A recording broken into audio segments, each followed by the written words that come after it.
ಮರುದಿನದಿಂದ ಸಾಗಿದ್ದು ಅವರ ಊರು ಸುತ್ತುವಿಕೆ. ಮೊದಲು ನಡೆದಿದ್ದು ಕೋವಲಂ ಬೀಚ್. ಅದು ಅಲ್ಲಿನ ಸುಂದರ ಫೇಮಸ್ ಬೀಚ್. ಅಲ್ಲಿ ಅಲೆಗಳೊಂದಿಗೆ ಬೋಟಿಂಗ್ ಅಂತೆಲ್ಲ ಒಂದಿಷ್ಟು ಆಟ ಆಡಿದರು ಚಿಕ್ಕ ಮಕ್ಕಳಂತೆ. ಕೃಷ್ಣಪುರಂ ಪ್ಯಾಲೇಸ್, ಪ್ರಸಿದ್ಧ ಅನಂತ ಪದ್ಮನಾಭ ಟೆಂಪಲ್, ಅಲ್ಲಿನ ಅಂದವನ್ನು ಸೊಬಗನ್ನು ನೋಡಿ ಅಲ್ಲಿ ಅಡ್ಡಾಡಿ ಬೇಕಿದ್ದು ತೆಗೆದುಕೊಂಡು ತಿಂಡಿ ತಿನಿಸು ಅಂತೆಲ್ಲ ಎಂಜಾಯ್ ಮಾಡಿದ ನಂತರ ಹೋಗಿದ್ದು ಪುವರ್ ಬೋಟಿಂಗ್ಗೆ. ಅದೊಂದು ಚಂದದ ತಾಣ.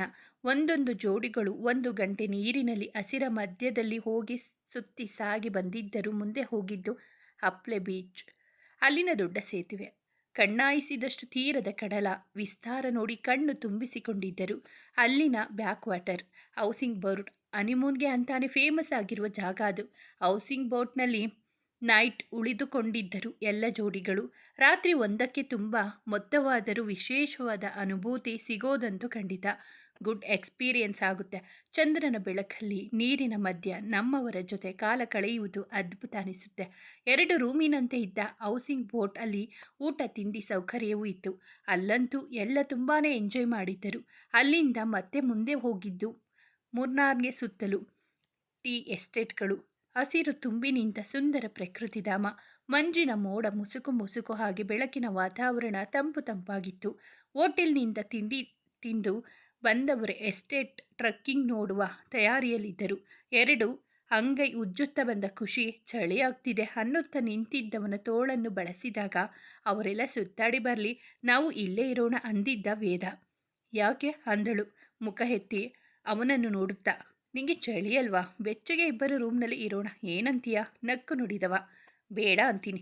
ಅವನ ಹೊಟ್ಟೆಗೆ ತಿವಿದು ಅವನನ್ನು ಬಿಟ್ಟು ಮುಂದೆ ಸಾಗಿದಳು ಖುಷಿ.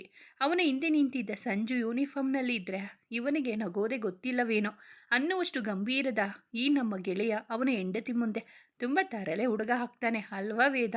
ತಮಾಷೆಯಾಗಿ ನಕ್ಕು ಕೇಳಿದ. ನನ್ನ ಹೆಂಡತಿ ಮುಂದೆ ತರಲೆ ಆಗಲೇಬೇಕಪ್ಪ, ಬೇರೆಯವರ ಮುಂದೆ ಆಗೋಕೆ ಆಗುತ್ತಾ? ಅಯ್ಯೋ ಬೇಡಪ್ಪ, ನೀನು ಹೀಗೆ ಇರು, ಅದೇ ಚಂದ. ಆದರೂ ಏನಾದರೂ? ಕಣ್ಣು ಕಿರಿದು ಮಾಡಿ ಕೇಳಿದ ವೇದ. ತುಂಬ ತುಂಬ, ಮುಂದೆ ಹೇಳೋ. ಪೋಲಿ ಅನಿಸ್ತೀಯ, ನಕ್ಕು ನುಡಿದವನ ಬೆನ್ನೇರಿ ಹೊಡೆದಿದ್ದ ವೇದ. ಯಾಕ್ರೋ, ಏನಾಯ್ತೋ ನಿಮಗೆ? ಕೇಳುತ್ತಾ ಅವರಿರುವಲ್ಲಿಗೆ ಬಂದ ಕಾರ್ತಿ. ಈ ಪೊಲೀಸಪ್ಪ ಸ್ವಲ್ಪ ಪೋಲಿ ಆಗಿದ್ದಾನೆ ಕಣೋ, ನಗುತ್ತಾ ಹೇಳಿದ ಸಂಜು. ಏ ಸಂಜು, ಅವನು ಏನಾದರೂ ಆಗಲಿ ನಿಂಗೆ ಯಾಕೋ? ಏನಾದರೂ ಆಗಲಿ, ನಾನೇನು ಬೇಡ ಅಂದಿಲ್ಲ. ಪಾಪ ನಮ್ಮ ತಂಗಿ ಚಳಿ ಅಂದರೆ ಶಾಲ್ ಕೊಡೋದು ಬಿಟ್ಟು ರೂಮ್ನಲ್ಲೇ ಇರೋಣ ಅಂತಾನೆ ಕಳ್ಳ, ನಕ್ಕು ನುಡಿದಿದ್ದ ಸಂಜು. ಬಿಡೋ, ಹುಡುಗ ಹನಿಮೂನ್ ಮೂಡ್ನಲ್ಲಿ ಇದ್ದಾನೆ, ನೀನು ಯಾಕೋ ನಗ್ತೀಯ? ತಾನು ನಗುತ್ತಾ ಹೇಳಿದ ಕಾರ್ತಿ. ನಿಮ್ಮಿಬ್ಬರದು ಅತಿ ಆಯಿತು, ಬಾಯಿ ಮುಚ್ಕೊಂಡು ನಡೀರಿ. ಮೀಸೆ ಮರೆಯಲ್ಲಿ ನಗುತ್ತಾ ತೋಳನ್ನು ಮಡಚುತ್ತಾ ನುಡಿದ, ಎಂದಿನಂತೆ ತನ್ನದೇ ಗತ್ತಿನಲ್ಲಿ. ಆಹಾ ಕಳ್ಳವೇದ ಅನ್ನುತ್ತಾ ಅವನನ್ನು ರೇಗಿಸುತ್ತಾ ನಡೆದರು ಗೆಳೆಯರು. 2 ಜೀಪ್ ಸಫಾರಿ ನಡೆದವರು ಅಲ್ಲಿನ ಕೆಲವೊಂದು ಟೀ ಎಸ್ಟೇಟ್ ಸುತ್ತಿ ಬಂದಿದ್ದರು. ಟ್ರೆಕ್ಕಿಂಗ್ ಪಿಕ್ ಪ್ಲೇಸ್ ನೋಡಿ, ಸುತ್ತಲಿನ ಸುಂದರ ಹಸಿರು ನೋಡಿ ಎಲ್ಲರ ಮನ ಮುದವಾಗಿತ್ತು. ಮತ್ತೆ ಸಂಜೆಗೆ ಹೋಗಿದ್ದು ಹತ್ತಿರದಲ್ಲಿ ನಡೆಯುತ್ತಿದ್ದ ಕಥಕಳಿ ನೃತ್ಯ ನಡೆಯುವ ಸ್ಥಳಕ್ಕೆ. ಕಥಕಳಿ ಜೊತೆ ಸಹಾಯಮಯ ಮೈ ಜುಮ್ ಎನಿಸುವಂತಹ ಆಟಗಳನ್ನು ನೋಡಿಕೊಂಡು ಹೋಟೆಲ್ ತಲುಪಿದ್ದರು. ಅವರಿದ್ದ ರೆಸಾರ್ಟ್ ತುಂಬ ಸುಂದರವಾಗಿತ್ತು. ಅಲ್ಲಿ ಸುತ್ತಲಿನ ಕಾಫಿ ಟೀ ಎಸ್ಟೇಟ್ಗಳು, ದೊಡ್ಡದಾದ ಮರಗಳು, ಹರಿಯುವ ಚಿಕ್ಕ ಹೊಳೆ, ಜೊತೆಗೆ ಗುಡ್ಡಗಾಡು ಆಗಿದ್ದರಿಂದ ಚಳಿಯೂ ಹೆಚ್ಚಿತ್ತು. ಹೋಟೆಲ್ ಹೊರಗಡೆ ಗಾರ್ಡನ್ ಏರಿಯಾದಲ್ಲಿ ಟೇಬಲ್ ವ್ಯವಸ್ಥೆ ಮಾಡಲಾಗಿತ್ತು. ಅದರ ಮಧ್ಯದಲ್ಲಿ ಸ್ವಿಮ್ಮಿಂಗ್ ಪೂಲ್, ಸುತ್ತ ಚಿಕ್ಕ ಚಿಕ್ಕ ಟೇಬಲ್ಗಳು. ರಾತ್ರಿ ಆಗಿದ್ದರಿಂದ ಲೈಟ್ಗಳು ಜಗಮಗಿಸುತ್ತಿದ್ದವು. ನಮ್ಮೆಲ್ಲ ಜೋಡಿಗಳು ಒಂದೊಂದು ದಿಕ್ಕಿಗೆ ಒಂದೊಂದು ಟೇಬಲ್ ಹಿಡಿದು ಕುಳಿತಿದ್ದರು. ಬಿಂದು, ಆರ್ಯಗೆ ಫೋನ್ ಮಾಡಿದ್ಯಾ? ಹಠ ಮಾಡ್ತಿದ್ದಾನೇನೋ, ಕೇಳಬೇಕಿತ್ತು. ಮಾಡಿದ್ದೆ, ಅತ್ತೆಯರ ಜೊತೆ ಆರಾಮಾಗಿ ಇದ್ದಾನೆ. ಬಳಸಿದ್ದ ಹೆಂಡತಿಯನ್ನ ಇನ್ನಷ್ಟು ಹತ್ತಿರಕ್ಕೆ ಎಳೆದುಕೊಂಡ ರಕ್ಷಿತ್ತು. ಬಿಂದು, ನಮ್ಮ ಮಗ ಒಬ್ಬನೇ ಆಟ ಆಡೋಕೆ ಬೇಜಾರಾಗುತ್ತೆ, ಅವನಿಗೆ ತಮ್ಮನೋ ತಂಗಿನೋ ಕೊಡೋಣ ಕಣೆ. ಅಯ್ಯೋ ರೀ, ನಿಮ್ಮ ತಮ್ಮಂದಿರ ಮಕ್ಕಳು ಬರ್ತಾರೆ ಅಲ್ವಾ, ಅವರ ಜೊತೆ ಆಟ ಆಡ್ತಾನೆ ಬಿಡಿ. ಅವನನ್ನು ಕಾಡಿಸುವ ಮಾತುಗಳು ಅವಳದ್ದು. ಪ್ಲೀಸ್ ಕಣಮ್ಮ, ಅವರ ಜೊತೆ ನಮ್ಮದು ಇನ್ನೊಂದು ಮಗು ಇದ್ರೆ ಚಂದ ಅಲ್ವಾ? ಅದಕ್ಕೆ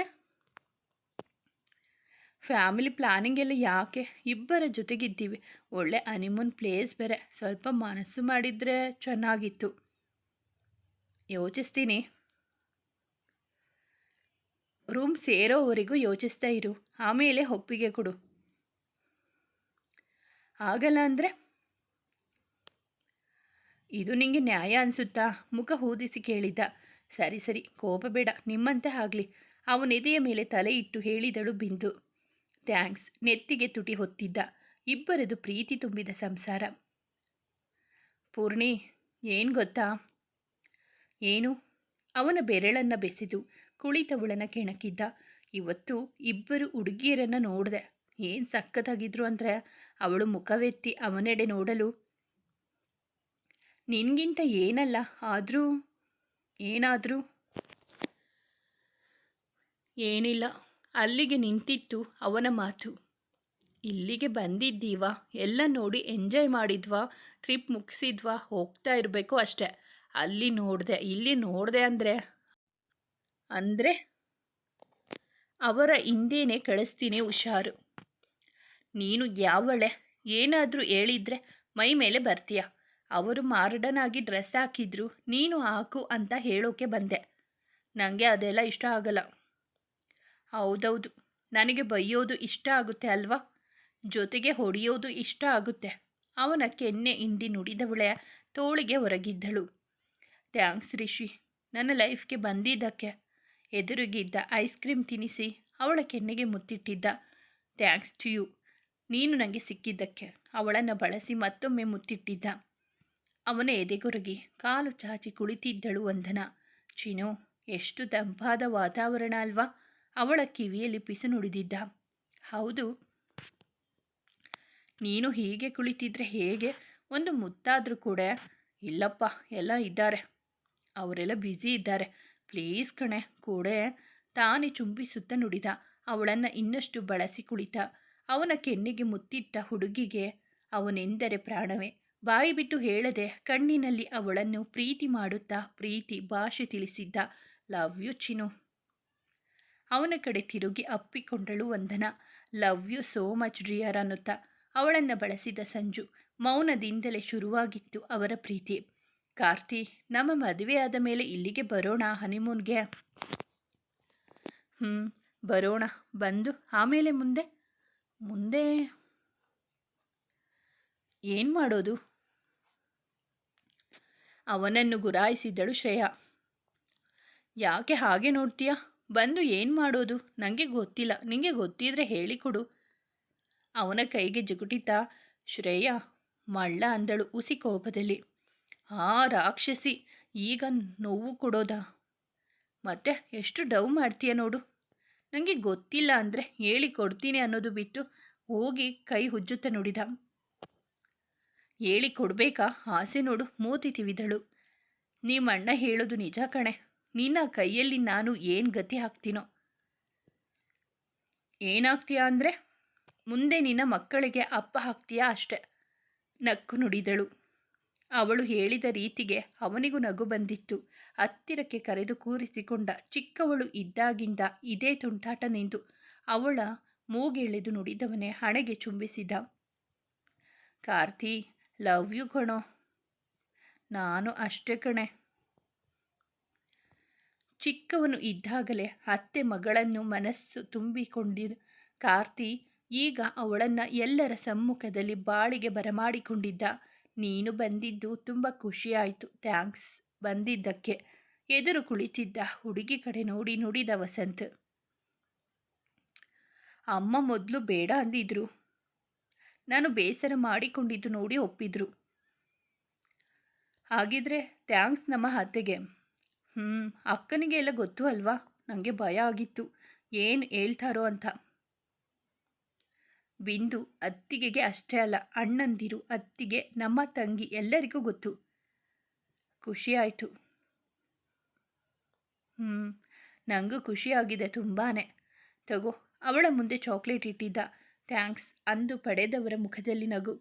ಇಬ್ಬರು ತಮ್ಮ ಫ್ಯೂಚರ್ ಬಗ್ಗೆ ಮಾತನಾಡುತ್ತಾ ಕುಳಿತರು.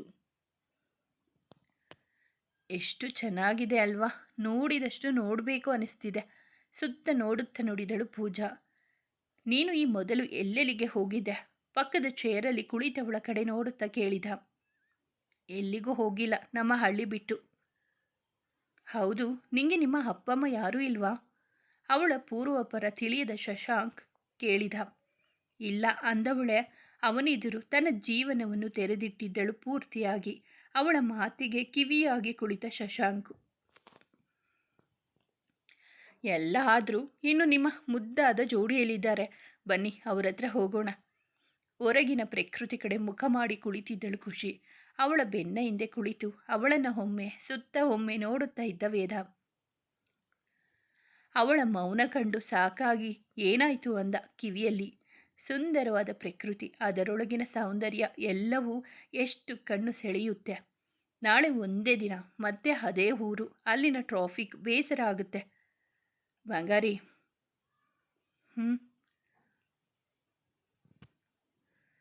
ಇಲ್ಲಿ ಏನೇ ಸೌಂದರ್ಯ ಇದ್ರು ನಮ್ಮೂರು ನಮಗೆ ಚಂದ ಅಲ್ವಾ? ಹೌದು, ಆದರೆ ನೀವು ಅಲ್ಲಿಗೆ ಹೋದರೆ ನನ್ನ ಕೈಗೆ ಸಿಗೋದಿಲ್ವೇ? ಬೇಸರವೋ ಆಕ್ಷೇಪವೋ ಅವಳದ್ದು. ಇಲ್ಲಿ ಬೇಕಾದಷ್ಟು ಕೈಗೆ ಸಿಕ್ಕಿದ್ದೀನಿ ಅಲ್ವಾ? ಆಗ್ಲಿಂದ ನಿನ್ನ ಹಿಂದೆ ಕಲ್ಲು ಥರ ಕೂತ್ಕೊಂಡಿದ್ದೀನಿ. ಅಪ್ಪಿ ಮುದ್ದಾಡೋದು ತಾನೇ? ಯಾವಾಗಲೂ ಮುದ್ದಾಡೋದೇ ಚಿಂತೆ ನಿಮಗೆ. ಅರೆ ಮತ್ತಿನ್ನೇನು ಮಾಡ್ಬೇಕು ಹೇಳು? ಆ್ಯಕ್ಚುಲಿ ಥಿಯರಿಗಿಂತ ನನಗೆ ಪ್ರಾಕ್ಟಿಕಲ್ ಇಷ್ಟ ಆಗುತ್ತಪ್ಪ. ಆಗುತ್ತೆ. ಅವನೆಡೆ ತಿರುಗಿ ಮೀಸೆ ಮೇಲೆ ಕೈ ಆಡಿಸುತ್ತಾ ಹತ್ತಿರ ಎಳೆದುಕೊಂಡು ತುಟಿಗಳ ಮೇಲೆ ಮುತ್ತಿಟ್ಟಳು. ಅಚ್ಚೂ ಬಂಗಾರಿ, ಮರೆತೇ ಹೋಗಿತ್ತು. ಏನು? ಕಣ್ಣರಳಿಸಿ ಕೇಳಿದಳು. ನಮ್ಮಿಬ್ಬರ ಈ ಸೆಕೆಂಡ್ ಹನಿಮೂನ್ನಲ್ಲಿ ಸರಿಯಾಗಿ ರೊಮ್ಯಾನ್ಸ್ ಮಾಡೋಕೆ ಆಗಲಿಲ್ಲ. ತುಂಟವಾಗಿ ನಕ್ಕು ನುಡಿದಿದ್ದ. ನಿಮ್ಮದು ಅತಿ ಆಯಿತು. ಎಂಥದ್ದೂ ಇಲ್ಲ. ನಗ್ನ ಸೊಂಟವನ್ನು ಬಳಸಿ ಹತ್ತಿರಕ್ಕೆ ಎಳೆದುಕೊಂಡವನೇ ಕೊರಳಲ್ಲಿ ಮುತ್ತಿಟ್ಟಿದ್ದ. ವೇದ, ಎಲ್ಲರೂ ಎಲ್ಲಿದ್ದಾರೆ ಕಾಣಿಸ್ತಿಲ್ಲ? ಸುತ್ತ ನೋಡಿ ಕೇಳಿದಳು. ಎಲ್ಲ ಅವರವರ ಜೋಡಿಗಳ ಜೊತೆ ಬ್ಯುಸಿ. ನಾವು ಹೋಗೋಣ. ಎಲ್ಲಿಗೆ? ಮಲಗೋದಿಕ್ಕೆ. ನಿದ್ದೆ ಬರ್ತಿದೆ. ಅವನನ್ನು ನೋಡಿ ನಕ್ಕಳು ಹುಡುಗಿ. ನಿಜ ಕಣೋ, ಎಷ್ಟು ನಿದ್ದೆ ಬರ್ತಿದೆ ಗೊತ್ತಾ? ಗೊತ್ತಿಲ್ಲ, ನೀವು ಹೋಗಿ ಮಲಗಿ, ನಾನು ಆಮೇಲೆ ಬರ್ತೀನಿ. ಒಬ್ಬನೇ ಅಲ್ಲಿ ಹೋಗಿ ಮಲಗೋದು? ಯಾಕೆ? ಇಲ್ಲೇ ಬಿದ್ಕೊಳ್ತೀನಿ. ಅವಳ ಮಡಿಲಲ್ಲಿ ತಲೆ ಇಟ್ಟಿದ್ದ. ನಕ್ಕು ಅವನ ತಲೆ ಕೂದಲಲ್ಲಿ ಕೈ ಆಡಿಸಿದಳು ಖುಷಿ. ವೇದ,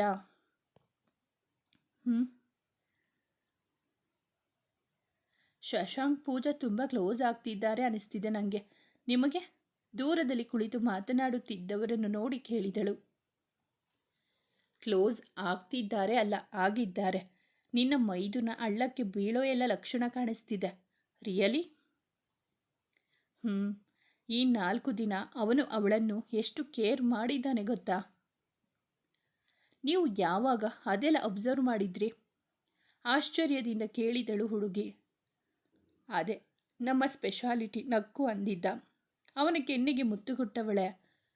ಶಶಾಂಕ್ಗೆ ಅವಳ ಬಗ್ಗೆ ಸರಿಯಾಗಿ ಏನೂ ಗೊತ್ತಿಲ್ಲ. ಮುಂದೆ ಹೌದು, ಇವಾಗ ಏನು ಸರಿಯಾಗಿ ಗೊತ್ತಿಲ್ಲ. ಗೊತ್ತಾಗಿ ಮನಸ್ಸು ಕೊಡೋ ಮೊದಲು ಎಲ್ಲ ಹೇಳಬೇಕು. ಊರಿಗೆ ಹೋದ್ಮೇಲೆ ಎಲ್ಲ ಹೇಳಿ. ತುಂಬ ಮುಂದುವರಿದರೆ ಕಷ್ಟ. ಕಣೋ. ಅವಳ ಅಂಗೈಗೆ ಹಿಡಿದು ಚುಂಬಿಸಿದ. ಆ ರಾತ್ರಿ ಸದ್ದಿಲ್ಲದೆ ಕರಗಿತು. ಮರುದಿನ ಮುನ್ನಾರಲ್ಲೇ ಶಾಪಿಂಗ್ ಮಾಡಲು ನಿಂತರು.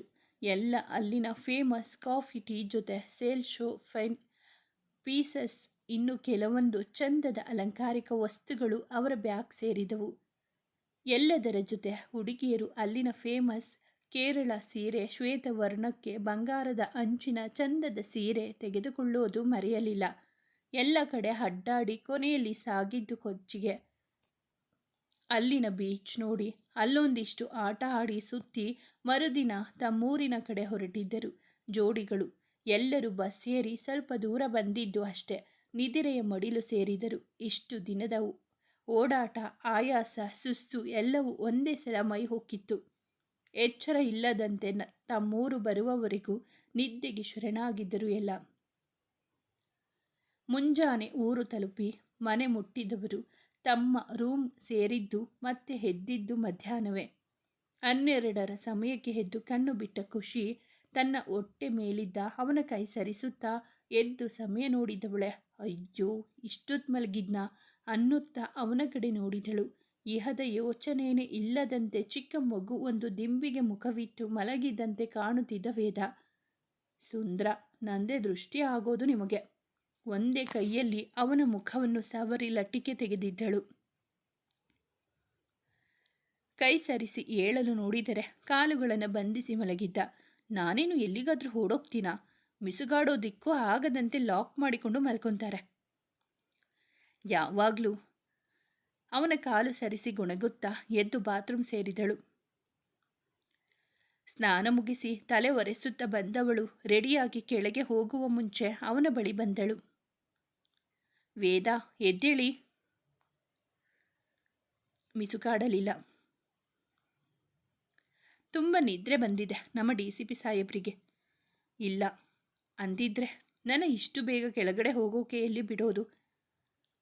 ತಾನೇ ಅವನ ತುಂಟಾಟವನ್ನು ನೆನೆದು ತಿಳಿಯಾಗಿ ನಕ್ಕವಳು ಅವನ ಕೆನ್ನೆಗೆ ಮುತ್ತಿಟ್ಟು ಹಣೆ ಮೇಲೆ ಹರಡಿದ್ದ ಅವನ ಜೊಂಪೆ ಕಪ್ಪು ಕೂದಲನ್ನು ಹಿಂದಕ್ಕೆ ಸರಿಸಿ ಒದಿಕೆ ಹೊದಿಸಿ ಕೆಳಗೆ ನಡೆದಿದ್ದಳು. ಅತ್ತೆಯರು ಯಾರೇನಂತಾರೋ ಇಲ್ಲ ಅನ್ನೋದಿಲ್ಲ, ಆದರೂ ಅಂತ ಹಿಂಜರಿದು ಕೆಳಗೆ ಬಂದಾಗ ಆಗ ತಾನೇ ಅವಳಂತೆ ಎದ್ದು ಬಂದು ಕುಳಿತಿದ್ದಳು ಬಿಂದು. ಸೊಸೆಯಂದ್ರು ಇಷ್ಟು ಬೇಗ ಎದ್ದು ಬಂದರೆ ಹೇಗೆ ಅಂತ. ಇನ್ನೂ ಸ್ವಲ್ಪ ಹೊತ್ತು ಮಲ್ಕೊಬೇಕಿತ್ತು ಅಂದರು ಜಾನಕಿ ಬೇಕೆಂದೆ. ಅವರಿಬ್ಬರು ಮುಜುಗರವಾಗಿ ತಲೆ ತಗ್ಗಿಸಿದಾಗ ವಾರದಿಂದ ಅಡ್ಡಾಡಿ ಬಂದಿದ್ದಾರೆ, ಪಾಪ ಸುಸ್ತಾಗಿರುತ್ತೆ, ಮಲಗಿರುತ್ತಾರೆ ಬಿಡು ಜಾನಕಿ, ಯಾವಾಗಲೂ ಬೇಗ ಎದ್ದು ಮಾಡೋದು ಇದ್ದಿದೆ ಅಲ್ವಾ ಅಂದರು ಅಹಲ್ಯ. ಅತ್ತೆ ಸಾರಿ, ಬೇಗ ಎದ್ದೇಳಬೇಕು ಅಂದ್ಕೊಂಡೆ, ಆಗಲಿಲ್ಲ, ಆರ್ಯ ಬಿಡಲಿಲ್ಲ ಅಂದಳು ಬಿಂದು. ಆರ್ಯ ಬಿಡಲಿಲ್ವಾ ಇಲ್ಲ ಅವನ ಅಪ್ಪ ಬಿಡಲಿಲ್ವಾ ಕೇಳುತ್ತಾ ಬಂದಳು ರಾಶಿ. ಅತ್ತಿಗೆ ಬಿಂದು ಮುಖ ಕೆಂಪಾಗಿತ್ತು. ಕೆನ್ನೆ ಕೆಂಪಾಗಿದ್ದು ನೋಡಿದ್ರೆ ಆರ್ಯ ಅಪ್ಪನೇ ಬಿಟ್ಟಿಲ್ಲ ಅನಿಸುತ್ತೆ. ನಕ್ಕು ನುಡಿದಾಗ ಅತ್ತೆಯರ ಜೊತೆ ಖುಷಿಯ ನಗು ಸೇರಿತ್ತು. ಹೇಗಿತ್ತು ಟ್ರಿಪ್? ನನ್ನ ಬಿಟ್ಟು ಹೋಗಿದ್ರಿ ಎಲ್ಲ ಅಲ್ವಾ? ಮುಖ ಹಿಳೆಬಿಟ್ಟು ನುಡಿದಳು ರಾಶಿ. ನೀವು ನಿಮ್ಮ ನಾದಿನಿ ಮದುವೆ ತಯಾರಿಯಲ್ಲಿ ಬ್ಯುಸಿ ಇದ್ರಿ ಅಲ್ವಾ? ನೀವೇ ಬರೋಕೆ ಆಗಲ್ಲ ಅಂದಿದ್ದು ನಾವೆಲ್ಲ ಕರೆದಾಗ. ಹೌದೌದು. ಖುಷಿ ಎಲ್ಲಿ? ನನ್ನ ತಮ್ಮ ಮಲಗಿದ್ದಾರೆ ಅತ್ತಿಗೆ. ಛೆ ನೋಡು, ಒಂದು ದಿನಾಲು ಬಾನಲಿ ಸೂರ್ಯ ಹುಟ್ಟಿದ ಮೇಲೆ ಇಷ್ಟೊತ್ತು ಮಲಗಿದ್ದವನೇ ಅಲ್ಲ ನನ್ನ ತಮ್ಮ. ನೀನು ಅವನಿಗೆ ರಾತ್ರಿ ನಿದ್ದೆ ಮಾಡೋಕೆ ಬಿಡಮ್ಮ, ಬೇಗ ಎದ್ದೇಳಲಿ ಪಾಪ ನಮ್ಮ ವೇದ ನಕ್ಕು ನುಡಿದಳು. ಅಬ್ಬಬ್ಬಾ ಅತ್ತಿಗೆ, ನೀವು ಹೇಳೋದು ನೋಡಿ ನಾನೇನೋ ಅವರಿಗೆ ಕಾಟ ಕೊಡ್ತೀನಿ ಅನ್ನೋ ಥರ. ಆಹಾ ಕಾಟಾನೆ, ಸಿಹಿಯಾದ ಕಾಟ, ನಕ್ಕು ನುಡಿದ ರಾಶಿ ಅಮ್ಮಂದಿರ ಜೊತೆ ಸ್ವಲ್ಪ ಮಾತಾಡಿ ತನ್ನ ಮನೆಗೆ ನಡೆದಳು. ಕವನ ಮದುವೆ ಬ್ಯುಸಿಯಲ್ಲಿದ್ದವಳು ಇವರ ಜೊತೆ ಟ್ರಿಪ್ಗೆ ಹೋಗಲಾಗಲಿಲ್ಲ. ಪೂರ್ಣಿ ಕೂಡ ಎದ್ದು ಬಂದಾಗ ಅತ್ತೆಯರ ಜೊತೆ ಮಾತನಾಡುತ್ತಾ ನೋಡಿದ ಸ್ಥಳಗಳ ಬಗ್ಗೆ, ಅಲ್ಲಿ ಮೈದುನರ ತರಲೆ, ಅವರ ಆಟಗಳ ಬಗ್ಗೆ ಹೇಳುತ್ತಾ ಕುಳಿತರು ಮೂವರು ಸೊಸೆಯಂದಿರು. ಅತ್ತಿಗೆ, ನಾನು ಹೇಳಿದ್ನಲ್ಲ, ಸ್ಪೆಷಾಲಿಸ್ಟ್ ಸರ್ಜನ್ ಬರ್ತಾರೆ, ಅವರ ಹತ್ರ ಮಾತಾಡಿ ಇನ್ಫಾರ್ಮ್ ಮಾಡ್ತೀನಿ ಅಂತ. ಅವರು ಇವತ್ತು ಹಾಸ್ಪಿಟಲ್ಗೆ ಬರ್ತಿದ್ದಾರೆ. ನಾನು ಅವರ ಹತ್ರ ಎಲ್ಲ ಹೇಳಿದ್ದೀನಿ. ಇವತ್ತು ಮಕ್ಕಳನ್ನು ನೋಡ್ತೀನಿ ಅಂತಿದ್ರು. ಏನು ಮಾಡೋದು? ಮಕ್ಕಳನ್ನು ಹಾಸ್ಪಿಟಲ್ಗೆ ಕರ್ಕೊಂಡು ಬರಬೇಕಾ ಶ್ರವಣ್? ಮುಖ ನೋಡುತ್ತಾ ಕೇಳಿದಳು ಖುಷಿ. ಬೇಡ, ನಾನು ಅವರಲ್ಲಿ ಮಾತಾಡಿ ಮಧ್ಯಾಹ್ನ ಆ ಆಶ್ರಮ ಹತ್ರ ಬರ್ತೀವಿ. ನೀವು ಬನ್ನಿ, ವೇದನಿಗೂ ಬರೋಕೆ ಹೇಳಿ. ಈಗ ಅವರನ್ನು ಮೀಟ್ ಮಾಡೋಕ್ಕೆ ಹೋಗ್ತಿದ್ದೀನಿ, ಆಮೇಲೆ ಏನು ಅಂತ ನಿಮಗೆ ಕಾಲ್ ಮಾಡಿ ಹೇಳ್ತೀನಿ ಅಂದಾಗ ಸರಿ ಅಂದಳು ಖುಷಿ. ಎಲ್ಲ ಒಬ್ಬೊಬ್ಬರೇ ಎದ್ದು ಬಂದು ತಿಂಡಿ ತಿನ್ನುತ್ತಾ ಮಾತಿಗೆ ಕುಳಿತರು. ಏನೋ ಯೋಚಿಸುತ್ತಾ ರೂಮ್ ಒಳಗೆ ಬಂದವಳು ನೋಡಿದ್ದು ಆಗ ತಾನೇ ಎದ್ದು ಕುಳಿತು ಮೈ ಮುರಿಯುತ್ತಿದ್ದ ವೇದನನ್ನು. ಅರೆ ಬಂಗಾರಿ, ಟೈಮ್ ನೋಡು ಎಷ್ಟಾಗಿದೆ, ಎದ್ದೇಳಿಸ್ಬೇಕು ತಾನೇ? ನಾನು ಎದ್ದೇಳಿಸ್ದೆ, ನೀವೇ ಎಚ್ಚರ ಆಗಲಿಲ್ಲ. ಅವನೆದುರು ನಿಂತು ನುಡಿದಳು. ಹೌದಾ? ಅವಳ ಕೈ ಹಿಡಿದು ಎಳೆದು ಪಕ್ಕ ಕೂರಿಸಿಕೊಂಡ ವೇದ. ಏನಾಯಿತು, ಒಂಥರ ಇದ್ದೀಯಾ ಅಂದಿದ್ದ. ಹಾಗೇನಿಲ್ಲ, ಅವನನ್ನು ನೋಡುತ್ತಾ ನುಡಿದವಳೆ.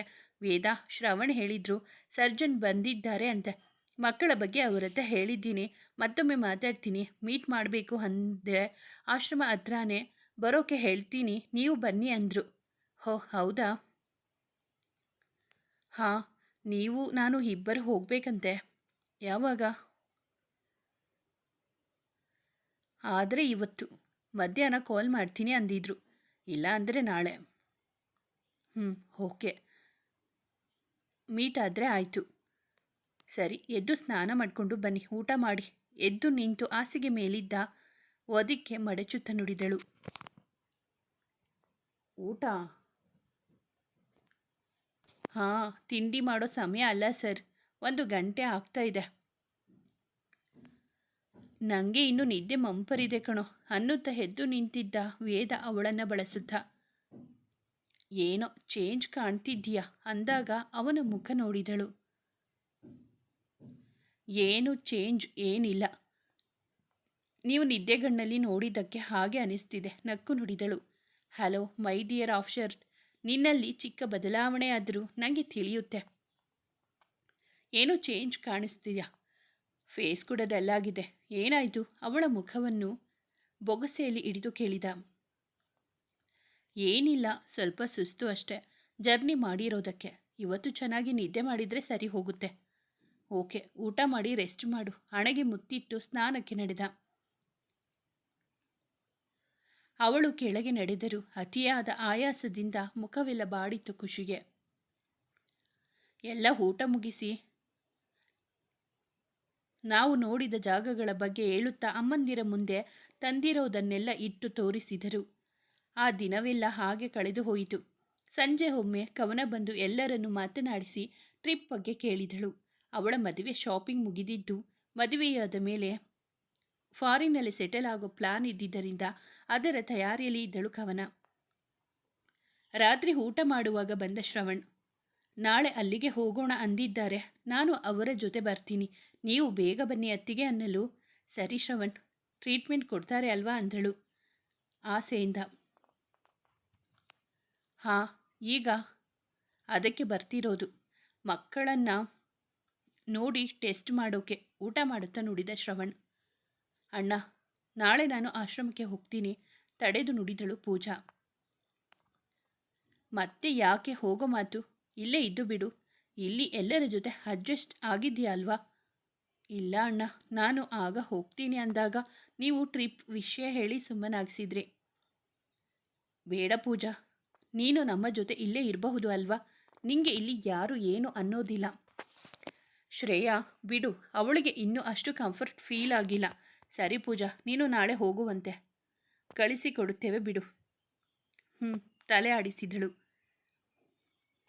ಅಣ್ಣ, ಅದು ಡಿಗ್ರಿ ಕಾಲೇಜ್ಗೆ ಅಡ್ಮಿಷನ್ ಮಾಡಿಸೋಕೆ ಹೇಳಿದ್ದೆ ಅಲ್ವಾ? ಮುಖ ಚಿಕ್ಕದು ಮಾಡಿ ನೋಡಿದ ಶಶಾಂಕ್. ಹಾಂ, ಮರೆತಿದ್ದೆ. ಪೂಜಾ, ನಿಂಗೆ ಓದೋಕ್ಕೆ ಇಷ್ಟ ಇದೆ ಅಲ್ವಾ? ಅವಳನ್ನು ನೋಡುತ್ತಾ ಕೇಳಿದ ವೇದ. ಇದೆ ಅಣ್ಣ, ಆದರೆ ಇಲ್ಲಿ ದೊಡ್ಡ ಕಾಲೇಜು, ನನಗೆ ಭಯ ಆಗುತ್ತೆ. ಭಯ ಬೇಡ, ಆರಾಮಾಗಿ ಓದು, ನಾವೆಲ್ಲ ಇರ್ತೀವಿ ಆಯಿತಾ? ಸರಿ.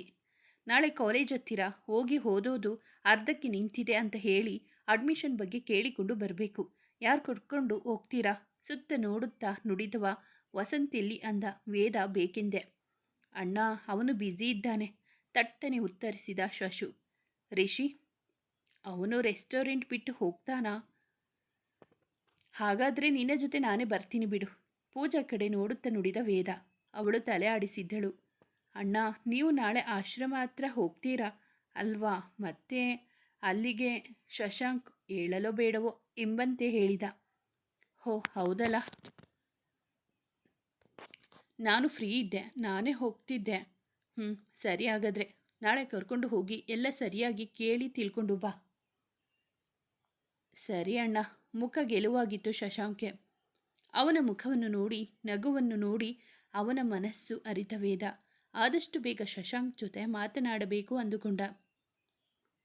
ಎಲ್ಲ ಸ್ವಲ್ಪ ಹೊತ್ತು ಮಾತಾಡಿ ತಮ್ಮ ತಮ್ಮ ರೂಮ್ ಸೇರಿದರು. ಬಂಗಾರಿ, ಏನೋ ಆಗಲೇ ಮಲಗಿದ್ದೀಯಾ? ಫೋನ್ನಲ್ಲಿ ಮಾತಾಡಿ ಬಂದು ನೋಡಿದವನಿಗೆ ಕಂಡಿದ್ದು ಆಗಲೇ ಮಲಗಿ ನಿದ್ದೆ ಹೋಗಿರುವ ಮಡದಿ. ನಿದ್ದೆ ಬರ್ತಿದೆ ಮತ್ತೆ ಮುಸುಕೊದ್ದು ಮಲಗಿದ್ದಳು. ಯಾಕಮ್ಮ, ಹುಷಾರಿಲ್ವಾ? ಕತ್ತು ಹಣೆ ಮುಟ್ಟಿ ನೋಡಿ ಕೇಳಿದ. ಯಾಕೋ ತುಂಬ ಸುಸ್ತು ವೇದ, ಕೂತ್ಕೊಂಡ್ರೆ ತಲೆ ಸುತ್ತು ಬರುತ್ತೆ. ಕಣ್ಣು ಮುಚ್ಚೇ ನುಡಿದಳು. ನಾಳೆ ಹಾಸ್ಪಿಟಲ್ಗೆ ಹೋಗೋಣ, ಮಲ್ಕೋ. ಅವಳ ಮೇಲೆ ಹೊದಿಕೆ ಹೊದಿಸಿ ತಾನು ಅವಳನ್ನು ಬಳಸಿ ಮಲಗಿದ್ದ. ಮರುದಿನ ಎಲ್ಲರ ಚಟುವಟಿಕೆಗಳು ಎಂದಿನಂತೆ ಪ್ರಾರಂಭವಾಗಿತ್ತು. ನಸು ಮುಂಜಾನೆಯಲ್ಲಿ ಎದ್ದು ತಮ್ಮ ಮೈಯನ್ನು ದಂಡಿಸುತ್ತಿದ್ದ ವೇದ. ಆದರೆ ಯಾಕೋ ಅಷ್ಟು ಆಸಕ್ತಿ ಮೂಡಲಿಲ್ಲ ಕೆಲಸದಲ್ಲಿ. ಯಾವಾಗಲೂ ತನಗಿಂತ ಮೊದಲೇ ಎದ್ದು ಕೆಳಗೆ ಹೋಗುತ್ತಿದ್ದ ಅವನ ಮುದ್ದು ಮಡದಿ ಇನ್ನೂ ಮಲಗಿಯೇ ಇದ್ದಾಳೆ. ಅವನು ಎಚ್ಚರಿಸಿದಾಗ ಇನ್ನೂ ಸ್ವಲ್ಪ ಹೊತ್ತು ಮಲ್ಕೊಳ್ತೀನಿ, ಯಾಕೋ ತುಂಬ ನಿದ್ದೆ ಅಂದವಳನ್ನು ಬಿಟ್ಟು ತನ್ನ ವ್ಯಾಯಾಮಕ್ಕೆ ಬಂದಿದ್ದ. ಮನಸ್ಸು ಏಕಾಗ್ರತೆ ಹಿಡಿದುಕೊಳ್ಳುವಲ್ಲಿ ಸೋತಿತ್ತು. ಬಂಗಾರಿ ಎದ್ದೇಳಮ್ಮ. ಭಾಸ್ಕರನ ಆಗಮನವಾದರೂ ಮಲಗಿದ್ದವಳು ಏಳಲೆ ಇದ್ದಾಗ ಬಂದು ಪಕ್ಕ ಕುಳಿತು ತಲೆ ಸವರುತ್ತಾ ಎಚ್ಚರಿಸಿದ್ದ. ನಿಧಾನಕ್ಕೆ ಎದ್ದು ಕಣ್ಣು ತೆರೆದು ನೋಡಿದವಳು ಅವನ ಎದೆಗೆ ಹೊರಗೆ ಕುಳಿತಳು. ಏನಾಗಿದೆ ನಿಂಗೆ? ಮೊದಲು ಫ್ರೆಶ್ ಆಗು, ಹಾಸ್ಪಿಟಲ್ಗೆ ಹೋಗಿ ಬರೋಣ. ಅವನಿಗೆ ಆತಂಕ. ಯಾಕೋ ತುಂಬ ಸುಸ್ತಾಗ್ತಿದೆ, ತುಂಬ ಆಯಾಸ ಆಗ್ತಿದೆ. ನೀನು ಹೀಗೆ ಇದ್ದರೆ ನನಗೆ ಒಂಥರ ಆಗುತ್ತೆ ಕಣೋ. ಅವಳ ತಲೆ ಕೂದಲು ಸರಿ ಮಾಡುತ್ತಾ ನುಡಿದವನಿಗೆ ಅವಳ ಚಿಕ್ಕ ನೋವು ನೋಡಲಾಗದು. ನೀವು ಡ್ಯೂಟಿಗೆ ಹೋಗ್ತೀರಾ? ತಲೆ ಎತ್ತಿ ಅವನನ್ನು ನೋಡುತ್ತಾ ಕೇಳಿದಳು. ಹೋಗಬೇಕು, ಆದರೆ ನೀನು ಹೀಗೆ ಇದ್ದರೆ ನನಗೆ ಸಮಾಧಾನ ಇರೋದಿಲ್ಲಮ್ಮ. ಹೋದ್ರೂ ಮನಸ್ಸೆಲ್ಲ ಇಲ್ಲೇ ಇರುತ್ತೆ. ಅವಳ ಮುಖ ಸವರುತ್ತಾ ಮುಂಗುರುಳ ಸರಿಸಿ ನುಡಿದಾಗ, ಜರ್ನಿ ಜೊತೆ ವೆದರ್ ಚೇಂಜ್ ಆಯಿತು ಅಲ್ವಾ, ಅದಕ್ಕೆ ಹೆಲ್ತ್ ಸ್ವಲ್ಪ ಅಪ್ಸೆಟ್ ಆಗಿದೆ. ನೀವು ಆರಾಮಾಗಿ ಹೋಗಿ ಬನ್ನಿ. ಮಧ್ಯಾಹ್ನ ಆಶ್ರಮಕ್ಕೆ ಬನ್ನಿ, ಮಿಸ್ ಮಾಡಬೇಡಿ. ಎದ್ದು ಬಾತ್ರೂಮ್ ಕಡೆ ನಡೆಯುತ್ತಾ ನುಡಿದಳು. ಅವಳ ಹಿಂದೆ ಬಂದವ ಅವಳನ್ನು ಎಳೆದು ಲಘುವಾಗಿ ಅಪ್ಪಿದ. ನೀನು ಸ್ವಲ್ಪ ಡಲ್ಲಾದರೂ ನೋಡೋಕೆ ಆಗಲ್ಲ ಬಂಗಾರಿ. ನಾನು ನಿನ್ನೇನೆ ಹೇಳಿದೆ ಅಲ್ವಾ, ನಿನ್ನ ಫೇಸಲ್ಲಿ ಏನೋ ಚೇಂಜ್ ಕಾಣಿಸ್ತಿದೆ ಅಂತ. ಏನೇ ಬದಲಾವಣೆ ಆದರೂ ನನಗೆ ತಿಳಿಯುತ್ತದೆ. ನೀವು ತುಂಬ ಜಾಣ ಅಲ್ವಾ, ಅದಕ್ಕೆ ಎಲ್ಲ ತಿಳಿದು ಬಿಡುತ್ತೆ. ಅವನ ಹೆದೆಗೆ ಪುಟ್ಟದಾಗಿ ಮುತ್ತಿಟ್ಟು ನುಡಿದವಳ ನೆತ್ತಿ ಚುಂಬಿಸಿದ. ಇಬ್ಬರು ಅಪ್ಪಿ ನಿಂತಾಗ ಎಚ್ಚರಿಸಿದ್ದು ಅವನ ಫೋನ್. ಅವನಿಂದ ಸರಿದು ಬಟ್ಟೆ ಹಿಡಿದು ಬಾತ್ರೂಮ್ ಸೇರಿದಳು ಖುಷಿ. ಏಳು ಸಂಜು ಅಂದಿದ್ದ ಫೋನ್ ಕಿವಿಗೆ ಇಡುತ್ತಾ. ನೀನು ಬರೋದು ಲೇಟ್ ಆಗುತ್ತಾ? ನನಗೆ ಸ್ವಲ್ಪ ಕೆಲಸ ಇದೆ, ಕೇಸ್ ಮೇಲೆ ಹೋಗ್ತಿದ್ದೀನಿ. ಹೌದಾ, ಓಕೆ ಹೋಗು, ನಾನು ಬರ್ತೀನಿ. ಆಮೇಲೆ ನಾಳೆ ಕೋರ್ಟ್ ಇದೆ ಅಲ್ವಾ? ಹೌದು. ಹಾಗೆ ಅವನಿಗೂ ನಾಳೆ ಬರೋಕೆ ಹೇಳ್ತೀನಿ. ಲಾಸ್ಟ್ ಟೈಮ್ ಬಂದಿರಲಿಲ್ಲ. ಈಗ ಇವನೊಬ್ಬನದೇ ಸಾಕ್ಷಿ ಇದ್ದರೆ ಸಾಕು, ಅವನಿಗೆ ಶಿಕ್ಷೆ ಮಿಸ್ ಆಗಲ್ಲ. ಓಕೆ, ಬರೋಕೆ ಹೇಳು. ಏನೇ ಇದ್ರೂ ಕಾಲ್ ಮಾಡು. ನಾವು ಸ್ವಲ್ಪ ಹೊತ್ತಲ್ಲಿ ಹೊರಡ್ತೀನಿ ಅಂದು ಕರೆ ಕಟ್ ಮಾಡಿದ. ಮುಂದುವರಿಯುವುದು. ಸ್ನೇಹಿತರೆ, ಈ ಕತೆ ನಿಮಗೆ ಇಷ್ಟವಾಗಿದ್ದರೆ ದಯವಿಟ್ಟು ಒಂದು ಲೈಕ್ ಮಾಡಿ, ನಮ್ಮ ಚಾನಲನ್ನು ಸಬ್ಸ್ಕ್ರೈಬ್ ಆಗಿ ಪಕ್ಕದಲ್ಲಿರುವ ಬೆಲ್ ಬಟನ್ ಕ್ಲಿಕ್ ಮಾಡಿ. ನಿಮ್ಮ ಫ್ರೆಂಡ್ಸ್ ಆ್ಯಂಡ್ ಫ್ಯಾಮಿಲಿಗೆ ಈ ಕಥೆಯನ್ನು ಶೇರ್ ಮಾಡಿ. ನಿಮ್ಮ ಅನಿಸಿಕೆ ಅಭಿಪ್ರಾಯವನ್ನು ಕಾಮೆಂಟಲ್ಲಿ ತಿಳಿಸಿ. ಕಥೆಯನ್ನು ಕೇಳಿದ್ದಕ್ಕಾಗಿ ಧನ್ಯವಾದಗಳು.